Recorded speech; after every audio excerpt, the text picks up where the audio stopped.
사복음서가 그려내고 있는 예수님의 모습은 그 마지막 모습에 대하여 한결같이 우리 예수님께서는 포기하지 않으시고 최선을 다하신 모습으로 그려지고 있습니다.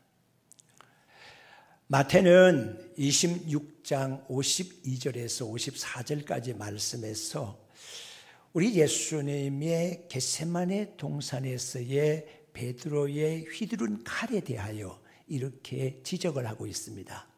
내 칼을 도로 집에 꽂으라. 너는 내가 원하기만 하면 아버지께서 12군단 이상 되는 천사들을 내려보낼 수 없는 줄로 생각하느냐? 그러면 하나님의 말씀에 이렇게 되리라고 하신 것이 어찌 이루어질 수가 있겠느냐라고 말씀하신 겁니다. 여기에서 군단 병력이 얼마일까요? 2만 명에서 4만 명 정도의 병력입니다. 그러니까 보통 한 3만 명으로 우리가 생각을 해본다고 하면 12군단이니까 36만 내지는 40만이라고 볼 수가 있습니다. 우리 하나님께서 40만의 천사를 내려보내면 이 병력에 대해서 마귀가 어떻게 대항할 수가 있겠습니까? 그러니까 넉넉히 모든 일을 할 수가 있겠지만 베드로야, 너 어떻게 당금을 가지고 이렇게 나를 대신해서 싸워보려고 생각을 하고 있는 것이냐? 그러니까 그 생각은 멈추고 그리고 무력으로 무엇을 하겠다는 생각은 아예 하지를 말아라. 그러면서 예수님이 하시는 말씀은 뭔가 하면 성경에 이렇게 되리라고 말씀하신 것을 내가 응하게 해야 된다는 얘기거든요. 처음부터 우리 예수님의 오신 목적에 대해서 예수님은 반듯하게 알고 계셨습니다. 그리고 구약 성경에 예수님의 역할에 대해서 기록되어 있는 바 그대로를 우리 예수님은 한치 오차가 없이 행하시려고 하는 것이거든요. 요한도 그와 비슷한 말씀을 하고 있습니다. 베드로의 그 사건을 기록하고 있는 요한복음 18장 10절에서 11절 말씀을 보게 돼도 그런 내용이 나옵니다. 칼을 도로 집에 꽂으라고 말씀을 하시는데 그 내용 중에는 그 대제사장의 하속의 이름 그리고 그 베어 떨어뜨린 귀가 오른쪽 귀라고 하는 정보가 거기에 기록되어 있으면서 예수님 하신 말씀은 아버지께서 내게 마시라고 하는 잔을 내가 마시지 않을 수가 있겠느냐라고 하는 말씀으로 그렇게 기록하고 있습니다. 우리 예수님께서는 포기하지 않으시고 마지막까지 최선을 다하셨습니다. 십자가 위에서 우리 예수님은 하나님의 능력을 활용하지 아니하셨습니다. 인간의 모든 죄를 대신 지시고 그 죄의 무게를 온몸에 짊어지시고 인간의 대표자로서 고통을 감내를 하셨는데 우리 예수님은 십자가 지시고 모든 것을 이기셨다. 이렇게 볼 수가 있습니다. 이기고 또 이긴다고 하는 겁니다. 우리는 바울 사도가 디모데에게 보낸 디모데후서 4장 7절 8절 말씀에서 내가 선한 싸움을 싸우고 달려갈 길을 마치고 믿음을 지켰으니 이제 후로는 나를 위하여 의의 면류관이 예비되었으므로 나뿐 아니라 주의 나타나심을 사모하는 모든 사람에게 도니라고 말씀하고 계십니다. 그러니까 바울 사도도 마지막 순간까지 최선을 다하였다는 얘기거든요. 서머나 교회에 편지하고 있는 예수님의 모습 속에서는 요한계시록 2장 10절에 너가 죽도록 충성하라. 그리하면 내가 생명의 면류관을 너에게 주리라. 그렇게 말씀하셨습니다. 마지막까지 최선을 다하는 것이 이기는 것이라고 하는 얘기거든요. 믿음의 성도 여러분, 우리도 이 세상을 살아가면서 제각기 모양은 다르고 강약의 차이는 있을지 모르지만 다 시험을 당하고 있습니다. 이 시험을 어떻게 이길 수가 있을까요? 유혹을 다 받고 있습니다. 고난을 다 당하고 있습니다. 시험을 다 받고 있습니다. 관건은 이러한 모든 것들을 이길 수 있어야 하는데 이길 수 있는 비결이 무엇일까요? 바로 이 비결을 이번 주와 다음 주에 생각을 해보려고 합니다. 이 비결을 바르게 배우고 우리의 삶에 실천하기만 하면 우리는 모든 것을 이겨나갈 수가 있습니다. 오늘은 한 가지입니다. 첫 사랑을 회복하라고 하는 말씀입니다. 우리 예수님께서는 에베소 교회에 오늘 이 본문의 말씀을 통해서 편지를 하고 있습니다. 7 교회에 편지를 하라고 하는 내용 가운데에 쭉 보면 2장과 3장의 말씀에 기록되는데 제일 첫 교회가 에베소 교회입니다. 그리고 이 에베소 교회에 대해서 우리 예수님께서는 여러 가지 점에 대해서 잘 알고 있다고 말씀을 하고 계십니다. 혹시 여러분들은 교회를 위해서 헌신하고 많이 봉사하고 있는데 이것을 혹시 하나님께서 잊어버리시고 마지막 때에 이것을 기억하지 못하시고 내가 상을 받는데 누락이 되면 어떨까 하고 염려하시는 분이 계십니까? 절대 걱정하지 마십시오. 우리 예수님께서는 모든 것을 다 기억하고 계시는 분이십니다. 우리의 잘잘못에 대해서 말입니다. 우리가 주님께 대해서 범죄하고 서운하게 한 것에 대해서만 기록하시는 하나님, 기억하시는 하나님이 아니십니다. 우리 하나님께 대해서 조그마한 공로가 있어도 하나님께서는 잊지 않으시고 꼭 기억해 주시는 분이십니다. 이 에베소 교회에 대해서도 우리 예수님 똑같이 말씀하고 계십니다.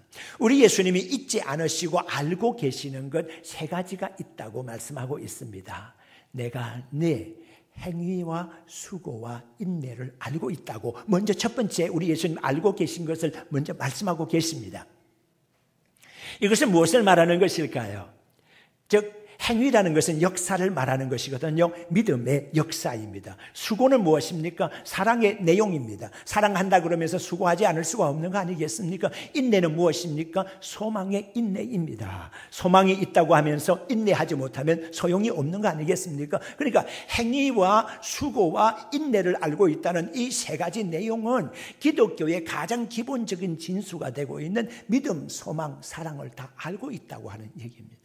에베소 교회는 참으로 능력 있는 교회였습니다. 교회 안에 믿음도 있었고 사랑도 있었고 그리고 또 소망도 충만해 있었다고 하는 것입니다. 그리고 그 다음에 말씀을 보니까 또 아는 것 두 번째가 뭔가 하면 악한 자 그리고 거짓 사도를 분별해낼 수 있는 영적 분별력과 판별력이 있는 반듯한 교회였다고 하는 것입니다. 다시 말씀을 드리면 진리를 사수하는 교회였다고 하는 것이고 진리를 중하게 여기는 바로 그런 교회였다고 하는 겁니다. 옳습니다. 아무리 사랑이 많으면 뭐합니까? 진리를 지키지 못하면 소용없는 거 아니겠습니까? 아무리 사랑이 넘친다고 해도 너도 좋고 나도 좋고 허허하하 할 수 있는 그런 상황은 아니지 않습니까? 옳은 것 그런 것을 바르게 판별할 줄 아는 그런 지혜가 그런 영적 분별력이 있어야 되지 않겠습니까? 하나님께서 에베소 교회에 대해서 칭찬하시고 에베소 교회에 대해서 알고 있는 두 번째가 뭐라고 했는가 하니까 바로 이것 판별력, 분별력이 반듯한 것을 알고 있다고 말씀하고 계십니다. 그리고 특별히 나를 위해서 참는 거 그리고 견디는 거 이런 것들 너무나 내가 잘 알고 있다. 게으르지 아니하고 열심을 품고 열정적인 이거 너무나도 내가 잘 알고 있다. 이렇게 3가지를 크게 알고 있다고 말씀하고 있어요. 그런데 믿음의 성도 여러분, 이 3가지가 아무리 예수님께 기억한 바가 되고 상급이 준비되는 바가 된다고 할지라도 이 3가지 모든 것들을 무위로 돌아가게 하는 제로 상태로 돌아가게 하는 것 한 가지가 있습니다. 이거 한 가지 제대로 갖추지 못하게 되면 이 모든 것이 허사가 된다고 하는 겁니다.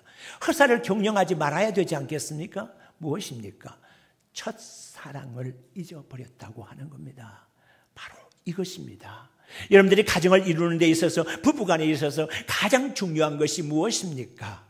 모아놓은 재산입니까? 아니면은 생산한 자녀들입니까? 아니면은 이룩해 놓은 명예입니까? 가장 중요한 것이 무엇입니까? 부부간에 처음 만나 사랑했던 처음 사랑을 언제까지 이어갈 수 있느냐고 하는 것이 그 가정이 아름답게 유지될 수 있는 것 관건 아니겠습니까? 처음 사랑, 바로 이것을 우리 예수님께서는 에베소 교회에 찾고 그리고 묻고 있습니다. 저는 이 부분에 대해서 한국 교회에 대한 아픔을 생각해내지 않을 수가 없었습니다. 자, 한번 생각해 보시죠. 1950년 6월 25일 우리가 다 기억하고 있습니다. 지금으로부터 68년 전입니다. 얼마 되지 않는 시간들이니까요. 우리는 저와 비슷한 나이 전에 일어났던 그런 사건이기 때문에 알고 있습니다. 한국의 전쟁 말입니다. 6.25 한국 전쟁이 일어났을 때에 저 북한에 있던 사람, 북쪽에 있던 사람들이 남쪽으로 피난을 해서 내려왔죠. 그래서 서울과 부산 큰 대도시 곳곳에 자리를 잡아들였습니다. 그들은 너무너무 비참했습니다. 가지고 내려온 것이 아무것도 소용이 없는 것들이었고요. 그리고 그것을 활용할 수 있는 것이 별로 없었습니다. 그들이 무엇을 가지고 왔겠습니까? 그들은 판잣집을 짓고 살아야만 했었습니다. 그들은 누더기 옷을 걸치고 살아야만 했었습니다. 그들은 구호물자로 건건히 연명하면서 살아갈 수밖에 없었던 그런 처지였습니다.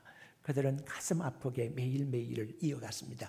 그러는 가운데서도 믿음의 생활을 잘 해갔기 때문에 하나님께서는 그들에게 복을 주시고 또 복을 주셨습니다. 그들은 하는 일마다 그들의 생활력이 강한 부분도 있고 지혜 있는 부분도 있고 열심히 있는 부분도 있고 그래서 그럴 수도 있겠지만은 여하튼지 간에 성공을 하는 사람들이 많이 생겼습니다. 그래서 그들이 제일 처음 신경 써서 했던 부분이 뭔가 하면 교회를 짓는 것이었습니다. 그러니까 북한에서 피난해서 내려온 사람들이 가장 정성 들여서 한 일이 뭔가 하면 교회를 짓는 것이었습니다. 그들은 교회를 짓는 일에 최선을 다했습니다. 아름다운 교회를 지었습니다. 그리고 교회 안에 보물을 쌓아놓기 시작했습니다. 그들은 11조를 하나님께 다 정확하게 바치기를 시작했고 감사 예물을 바치고 선교 예물, 구호 예물, 구제 예물을 다 주님의 전에 바쳤습니다. 우리가 지금까지 도움을 받았으니까 남에게 도움을 베풀어야 되지 않겠느냐고 생각하면서 이제까지 걸음을 인도하시고 지켜주신 하나님께 감사하면서 여러 가지 헌금을 명목으로 이름을 정해서 하나님께 바쳤습니다. 교회 안에 이런 헌금들이 쌓이고 또 쌓였습니다. 그러다 보니까 이제 처음 지었던 교회를 확충해야 되고 더 크게 지어야 되고 그리고 신축하거나 이런 일들이 있게 됐습니다. 교회는 크게 지어졌고 아름답게 지어졌습니다. 그래도 넘치니까 이런 예물들을 어떻게 활용했습니까? 병원을 지었습니다. 학교를 지었습니다. 초등학교에서부터 대학교까지 그들은 교회를 이제 여러 가지 사업을 교육 사업을 위해서 노력을 하기 시작했습니다. 그리고 복지시설을 운영했습니다. 고아원도 짓고 여러 가지 복지시설을 운영하기도 하면서 사회 칭송을 많이 받고 교회 생활을 더 열심히 선교사도 많이 파송하고 그런 열심히 있는 이북 교회들이 되었습니다. 힘 있는 교회들이 된 것이죠. 이제 그들은 연세가 많아서 세상을 떠났습니다. 그리고 2세, 3세들이 뒤를 이어받았습니다.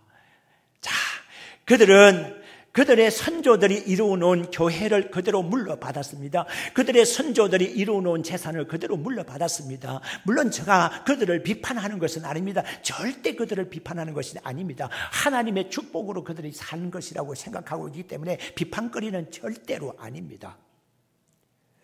그런데 그들이 드디어 교회 안에서 큰 소리를 내기 시작을 한 겁니다. 인간의 소리를 크게 내기 시작을 한 겁니다. 거기에서 주인 역할을 하기 시작한 겁니다. 우리가 교회 다니면서 필요한 것이 무엇입니까? 주인 의식이지 주인 역할이 아닙니다. 교회 주인 되신 이는 오직 하나님이십니다. 교회 주인은 주인님이시거든요. 우리는 주인 의식을 가지고 교회에 충성을 해야 되는 겁니다. 나 없으면 안 된다고 하는 주인 의식 말입니다. 이런 의식을 가지고서 교회에 충성하고 봉사하고 그렇게 일을 해야 되는 것이거든요. 그래야 되는데 2세와 3세들은 그렇게 하지를 못했습니다. 이런 교회들 가운데 문제가 많이 생기기 시작했습니다. 그런 교회들뿐 아닙니다. 여러분, 처음에 개척이 될 때에 달동네에서 개척된 교회들이 참으로 많습니다. 지금 현재는 엄청난 교회들로 한국에서 제일로 큰 첫 번째, 두 번째 교회들 생각해 보시기 바랍니다. 처음에는 가만히 떼기 깔고서 하늘을 지붕 삼아서 예배를 드렸던 그들 아니었습니까? 부흥회 사경회라 그러면 어디든지 수련회라 그러면 어디든지 쫓아가고 말입니다. 열심으로 밤을 새면서 기도하고 금식하면서 기도하였던 그들 아니었습니까? 그들의 열심과 그 헌신을 누가 따를 수가 있었겠습니까? 그렇게 열심히 있는 교회들 가운데에 이런 당 저런 당이 있어서 서로 교회 안에 문제가 생겨 있는 교회들이 많습니다. 가슴 아프게도 법정에 가서 소송이 붙어있는 교회도 있습니다. 너무나도 가슴 아프게도. 그리고 세습 문제로 인해서 세상의 지탄을 받고 있는 교회도 있습니다. 너무나도 가슴 아프게도. 우리가 어떻게 이 문제를 해석할 수가 있겠습니까? 도대체 어디로 간 것입니까? 눈물 흘리면서 목회하던 목회자는 어디로 가버렸습니까? 눈물 흘리면서 함께 동조하면서 협조하면서 그렇게 교회를 이루어 나아갔던 그때 그 눈물겨운 성도들은 다 어디로 가버렸습니까? 그런 열심은 다 어디로 가버렸습니까? 문제가 되는 것이 무엇입니까? 처음 사랑을 다 잃어버리고 만 겁니다. 처음 사랑이 사라져버리고 만 겁니다. 처음 것이 그리운데 말입니다. 이 처음 것을 회복하는 이것이 가장 중요한 문제입니다. 믿음의 성도 여러분, 우리가 승리하기 위해서는 이 첫사랑을 회복해야 할 줄로 믿습니다. 그런데 이 본문의 말씀 속에는 첫사랑을 회복할 수 있는 비결이 반듯하게 나와 있습니다. 1절의 말씀 보니까 이런 내용입니다. 7 벼를 붙잡고 7 금촛대 사이를 거니시는 이라고 하는 표현이 나옵니다. 이 괜히 이런 표현이 나오는 것이 아닙니다. 단순하게 7 벼를 붙잡았다고 해서 7 교회의 사자를 붙들고 있고 단순하게 7 금촛대를 다니신다고 해서 교회 사이를 다니시는 그런 분으로만 해석하면 안 됩니다. 나하고 무슨 상관이 있는 겁니까? 주의 종하고 주의 종만 붙들고 있다면 나는 뭐 하는 겁니까? 나를 붙들고 계신 하나님은 아니십니까? 그때 당시에 7 교회 사이만 다니시는 하나님이시고 지금 현재 한국 교회에는 도외시하시는 하나님이십니까? 그건 아니지 않습니까? 자, 그러니까 첫사랑을 회복하는 데 있어서 중요한 2가지 비결이 있습니다. 그 비결, 이 2가지 회복하면은 우리는 무슨 일에도 이길 수가 있습니다. 승리자가 될 수가 있습니다. 첫째는 주님께 붙잡히는 것입니다. 주님께 붙잡히는 거예요. 네. 우리는 성경 속에서 주님께 반듯하게 붙잡혀서 승리한 사람들을 많이 여기저기서 만날 수가 있습니다. 모세를 보십시오. 모세는 완벽하게 하나님께 붙잡힌 사람이었습니다. 그랬기 때문에 그가 육신의 힘으로서는 보잘것이 없었습니다만은 하나님의 힘으로 바로의 막강한 권력을 제압할 수가 있었습니다. 하나님께 붙잡혔기 때문에 그랬습니다. 여호수아가 그랬습니다. 하나님께 붙잡혔기 때문에 홍수가 난 요단강도 무사히 건널 수가 있었으며 가나안의 모든 족속들을 다 멸절시키고 쫓아낼 수가 있었으며 이스라엘 12지파에게 땅을 분깃으로 나누어 줄 수 있었다고 하는 얘기입니다. 사무엘이 하나님께 붙잡혀 있었기 때문에 미스바에서 회개운동에 성공할 수가 있었고 그 길을 향하여 달려오는 블레셋 대군을 섬멸할 수가 있는 능력이 있었던 것도 하나님께 붙잡혀 있었기 때문에 그랬습니다. 다윗이 당하는 모든 전쟁마다 승리로 끝낼 수 있었던 이유가 무엇입니까? 하나님께 잡혀 있었기 때문에 그랬습니다. 다윗은 전투할 때마다 하나님께 물었습니다. 하나님 어떻게 할까요? 하나님께서 붙여주시면 나가서 싸울 수가 있겠습니다. 그러나 하나님이 함께하지 아니하시고 적군을 나에게 붙여주지 아니하시면 나는 이길 수 없으니까 나는 중단할 수밖에 없습니다. 하나님 나갈까요 말까요? 왜 이렇게 하나님께 물었습니까? 하나님께 붙잡혀 있기 때문에 그랬습니다. 엘리야와 엘리사가 막강한 사람들인 바알 신을 섬기는 선지자들, 아세라 목상을 섬기는 선지자들을 이길 수 있는 비결이 무엇이었는 줄 아십니까? 오직 하나님께 붙잡혀 있었기 때문에 그랬습니다. 그래요. 우리가 주님께 붙잡혀 있으면 모든 것을 극복하고 모든 것을 이길 수 있습니다. 이 붙잡히다라고 하는 단어는요, 클라톤이라고 하는 헬라어 단어를 그대로 해석을 해놓고 있는 것이거든요. 이거는요, 보통으로 잡고 있는 것이 아닙니다. 꽉 움켜 잡은 것을 말하는 겁니다. 우리가 주님을 잡으면, 우리의 힘이 빠지면 우리가 주님을 놓칠 수밖에 없습니다. 그런 줄 아시고 하나님께서 우리를 꽉 잡고 계신 겁니다. 하나님이 우리를 꽉 잡고 계시면 절대로 놓치지 않습니다. 하나님께 잡히시기를 바랍니다. 손주가 3살 난 손주가 있습니다. 계단을 오르내리기를 굉장히 좋아하는 이 손주 녀석이 말입니다. 처음에는 오르락내리락 할 때 할아버지 손잡고 오르락내리락 하더니 그 다음에는 간덩이가 부었는데 손을 놓치고 말입니다. 지 혼자 오르고 지 혼자 내려가고 자기 혼자 다닌다고 막 손을 막 뿌리치고 할아버지가 잡으려고 그러면 잡지 말라고 그러고 막 이렇게 합니다. 그래, 네 혼자 해봐라 해놓고서 올라갈 때는 내가 그냥 두지 마라. 내려갈 때가 위험해. 어떻게 해요? 뒤에 옷깃을 잡을 수밖에 없지. 몇 번이나 위험한 처지가 있었어요. 그런데 걔는 모를 거예요. 내가 잡고 있었다고 하는 것을요. 그래요. 그런 겁니다. 우리가 주님을 잡는 건 아주 불완전합니다. 그러나 주님께서 우리를 잡았으면 아주 꽉 잡는 겁니다. 나도 없고 세상도 없고 오직 주님만, 구속하신 주님만 보이는 줄로 믿습니다. 이렇게 붙잡히면 승리할 줄로 믿습니다. 붙잡히시기를 바랍니다.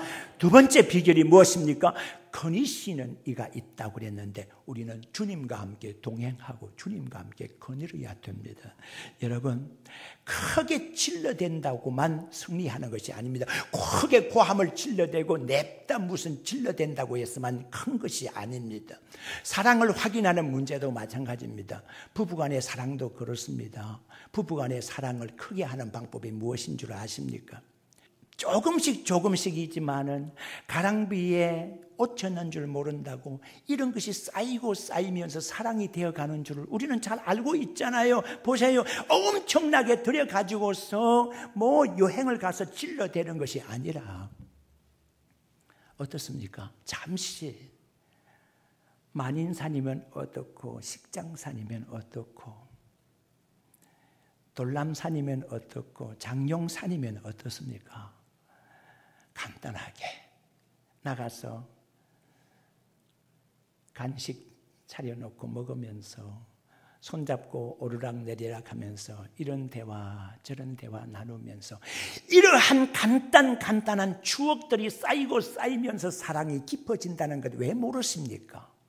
믿음의 성도 여러분, 우리가 주님과의 사랑이 깊어지는 것도 바로 이것입니다. 주여 하고 질러댄다고 해서 우리의 사랑이 깊어지는 것이 아닙니다. 열심히 내서 막 이렇게 한순간에 한다고 해서 숨을 헐떡거리면서 한다고 해서 우리 하나님께서 너 숨이 목에 차도록까지 한번 달려보라고 그렇게 하는 것이 아닙니다. 우리 하나님께서는 우리와 동행하시기를 원하시는데 여기 페리파테오라고 하는 단어가 해석이 되어 있는 것이 거니시는 것이 이렇게 해석이 되어 있는데 페리파테오라는 단어는요 그대로 번역하면 돌아다닌다는 뜻을 가지고 있습니다.